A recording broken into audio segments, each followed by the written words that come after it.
ಹಾಗೆ ಕುಂಭಮೇಳದಲ್ಲಿ ಕಾಲ್ತುಳಿತಕ್ಕೆ 4 ಕನ್ನಡಿಗರು ಬಲಿಯಾಗಿರುವ ವಿಚಾರವಾಗಿ ಕಾಲ್ತುಳಿತದಲ್ಲಿ ಬೆಳಗಾವಿಯ ಶೆಟ್ಟಿಗಲ್ಲಿ ನಿವಾಸಿ ಅರುಣ್ ಅನ್ನೋರು ಕೂಡ ಸಾವನ್ನಪ್ಪಿರುವಂತವರು. 4ರಲ್ಲಿ ಶೆಟ್ಟಿಗಲ್ಲಿ ನಿವಾಸಿ ಅರುಣ್ ಕೂಡ ಒಬ್ರು. ಅರುಣ್ ನಿವಾಸಕ್ಕೆ ಇದೀಗ ಶಾಸಕ ಫಿರೋಜ್ ಸೇಠ್ ಭೇಟಿ ಕೊಟ್ಟಿದ್ದಾರೆ. ಕುಟುಂಬಸ್ಥರಿಗೆ ಸಾಂತ್ವನ ಹೇಳಿದ್ದಾರೆ. ಶಾಸಕ ಫಿರೋಜ್ ಸೇಠ್ 2 ಲಕ್ಷ ರೂಪಾಯಿ ಪರಿಹಾರವನ್ನು ಕೊಡಿಸಲಾಗುತ್ತೆ, ಉಸ್ತುವಾರಿ ಸಚಿವರಿಂದ ಪರಿಹಾರವನ್ನು ಕೊಡಿಸ್ತೀವಿ ಅಂತ ಹೇಳಿ ಅರುಣ್ ನಿವಾಸದ ಬಳಿ ಶಾಸಕ ಫಿರೋಜ್ ಸೇಠ್ ಹೇಳಿಕೆಯನ್ನು ಕೊಡ್ತಿದ್ದಾರೆ. ಅರುಣ್ ಅನ್ನೋರು ಕೂಡ ಮೃತಪಟ್ಟಿರುವಂಥವ್ರು. ನಾವಲ್ಲಿ ನೋಡ್ತಾ ಇದ್ದೀವಲ್ಲ, ಬೈಕ್ ಮೇಲೆಲ್ಲ ನಿಂತು ಕೂತು ಹಿಂದೆ ಅವ್ರದ್ದು ಕೆಲವೊಂದಷ್ಟು ಫೋಟೋಸ್ಗಳಿದ್ವು. ಅಂಥ ಫೋಟೋಗಳನ್ನ ನಾವಲ್ಲಿ ನೋಡಬಹುದಾಗಿದೆ. ಇದೇ ಅರುಣ್ ಅವರು ಕೂಡ ಪ್ರಯಾಗ್ರಾಜ್ಗೆ ಹೋದಂಥವ್ರು, ಕುಂಭಮೇಳದಲ್ಲಿ ಭಾಗಿಯಾಗಬೇಕು ಅನ್ನುವಂಥ ನಿಟ್ಟಿನಲ್ಲಿ. ಇದೀಗ ಅವರು ಮೃತಪಟ್ಟಿದ್ದಾರೆ ಅನ್ನೋದು ಗೊತ್ತಾಗ್ತಾ ಇದೆ.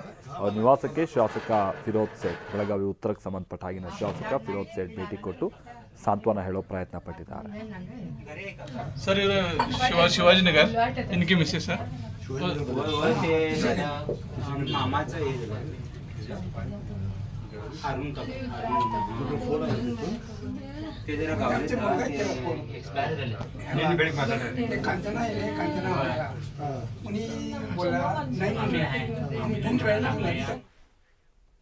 ಸಹದೇವ್ ನಮ್ಮ ಪ್ರತಿನಿಧಿ ಇದಕ್ಕೆ ಸಂಬಂಧಪಟ್ಟಾಗೆ ಮತ್ತಷ್ಟು ಡೀಟೇಲ್ಸ್ ಅನ್ನ ನೀಡ್ತಾರೆ. ನಮ್ಮ ಜೊತೆಗೆ ನೇರ ಸಂಪರ್ಕದಲ್ಲಿ ಜಾಯಿನ್ ಆಗ್ತಾ ಇದ್ದಾರೆ. ಸಹದೇವ್, ಇನ್ನೂ ಏನೇನು ಕತೆ ಆಗಿದೆಯೋ ಗೊತ್ತಿಲ್ಲ, ಈಗ ಒಂದೊಂದಾಗೆ ವಿಚಾರಗಳು ಗೊತ್ತಾಗ್ತಾ ಇರುವಂಥದ್ದು. ಬಟ್ ಅದರಲ್ಲಿ ಇಲ್ಲಿ ತನಕ ಮ್ಯಾಕ್ಸಿಮಮ್ ಅಂತ ಆದರೆ ಬೆಳಗಾವಿಗೆ ಸಂಬಂಧಪಟ್ಟ ಹಾಗೆಯೇ ಹೆಚ್ಚಿನ ಅಪ್ಡೇಟ್ಸ್ ಗೊತ್ತಾಗ್ತಾ ಇರುವಂಥದ್ದು. ಭಾಳ ಮಂದಿ ಮೃತಪಟ್ಟಿರುವಂಥವ್ರಲ್ಲಿ ಬೆಳಗಾವಿಯವರೇ 4 ಮಂದಿ ಅನ್ನುವಂಥದ್ದು ವಿಚಾರ.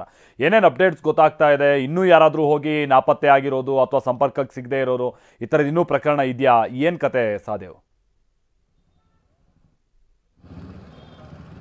ಹೌದು ಮಾಲ್ತೇಶ್, ಏನು ಕುಂಭಮೇಳದಲ್ಲಿ ಭಾಗಿಯಾಗಬೇಕು, ಅಲ್ಲಿರುವಂಥದ್ದನ್ನು ಕಣ್ತುಂಬಿಕೊಳ್ಬೇಕು, ಅದರ ಜೊತೆಗೆ ಇವತ್ತು ಪುಣ್ಯ ಸ್ನಾನ ಮಾಡಬೇಕನ್ನುವಂಥ ನಿಟ್ಟಿನಲ್ಲಿ ಪ್ಲ್ಯಾನನ್ನು ಮಾಡಿಕೊಂಡು ಬೆಳಗಾವಿಯಿಂದ ಸಾಕಷ್ಟು ಜನ ಭಕ್ತರು ಹೋಗಿದ್ದರು. ಅದರಲ್ಲಿ 20ನೇ ತಾರೀಕಿನಂದು ಒಂದು ಟೀಮ್ ಹೋಗುತ್ತೆ, 26ರಂದು ಮತ್ತೊಂದು ಟೀಮ್ ಹೋಗಿರುವಂಥದ್ದು. ಮೊದಲನೇ ಟೀಮ್ನಲ್ಲಿ ಬೆಳಗಾವಿಯ ಶಹಾಪುರ ವಡಗಾವಿ ಭಾಗದ 2 ಬಸ್ಗಳಲ್ಲಿ 60 ಜನ ಹೋಗ್ತಾರೆ. 2ನೇ ಟೀಮ್ನ ತಂಡದಲ್ಲಿ ಬೆಳಗಾವಿಯ ಶೆಟ್ಟಿಗಲ್ಲಿ, ಶಿವಾಜಿನಗರ ಸೇರಿದಂತೆ ಒಂದು ಬಸ್ನಲ್ಲಿ 30 ಜನ ಒಂದು ಟೀಮ್ನಲ್ಲಿ ಹೋಗ್ತಾರೆ. ಅಂದರೆ ಇವರೆಲ್ಲರೂ ಕೂಡ ನಿನ್ನೆ ಪ್ರಯಾಗ್ರಾಜ್ನಲ್ಲೇ ತಲುಪ್ತಾರೆ.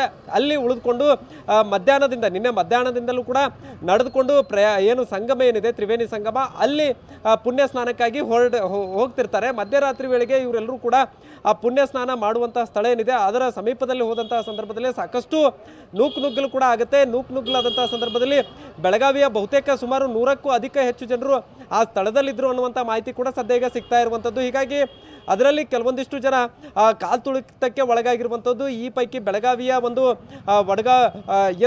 ಇಬ್ಬರು ತಾಯಿ ಮತ್ತು ಮಗಳು ಮೃತಪಟ್ಟಿದ್ರೆ, ಇನ್ನೊಂದು ಕಡೆ ಶೆಟ್ಟಿಗಲ್ಲಿಯ ನಿವಾಸಿ ಅರುಣ್, ಶಿವಾಜಿನಗರದ ನಿವಾಸಿ ಮಹಾದೇವಿ ಅನ್ನೋರು ಕೂಡ ಮೃತಪಟ್ಟಿರುವಂಥದ್ದು. ಇನ್ನೊಂದು ಕಡೆ ತಾಯಿ ಮಗಳು ಜ್ಯೋತಿ ಮತ್ತು ಮೇಘಾ ಕೂಡ ಈಗ ಮೃತಪಟ್ಟಿದ್ದಾರೆ ಅನ್ನುವಂಥ ಮಾಹಿತಿ ಕೂಡ ಸಿಗ್ತಾ ಇರುವಂಥದ್ದು.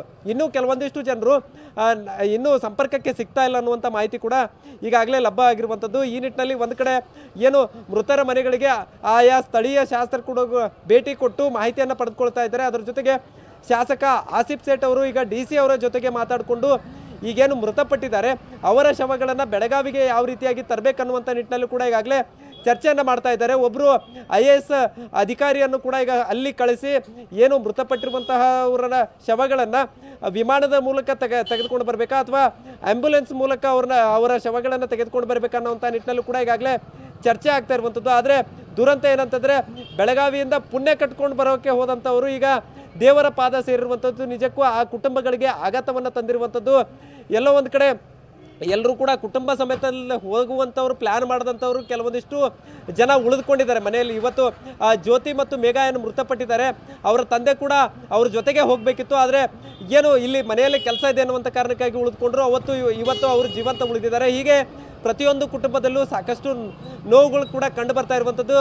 ಇನ್ನೊಂದು ಕಡೆ ಬೆಳಗಾವಿಯ ಜಿಲ್ಲಾ ಉಸ್ತುವಾರಿ ಸಚಿವರಾದಂಥ ಸತೀಶ್ ಜಾರಕಿಹೊಳಿ ಅವರು ಕೂಡ ಆಸಿಫ್ ಸೇಠ್ ಅವರಿಂದ ಮನೆಗಳಿಗೆ ಕಳಿಸಿ ಮಾಹಿತಿಯನ್ನು ಪಡೆದುಕೊಳ್ತಾ ಇದ್ದಾರೆ. ಮೃತರ ಕುಟುಂಬಗಳಿಗೆ 2 ಲಕ್ಷ ರೂಪಾಯಿ ಪರಿಹಾರ ಕೊಡೋಕ್ಕೂ ಕೂಡ ಈಗಾಗಲೇ ಏನು ಚಿಂತನೆಯನ್ನು ನಡೆಸಿರುವಂಥದ್ದು. Maltesh, thank you Sahadev, thank you.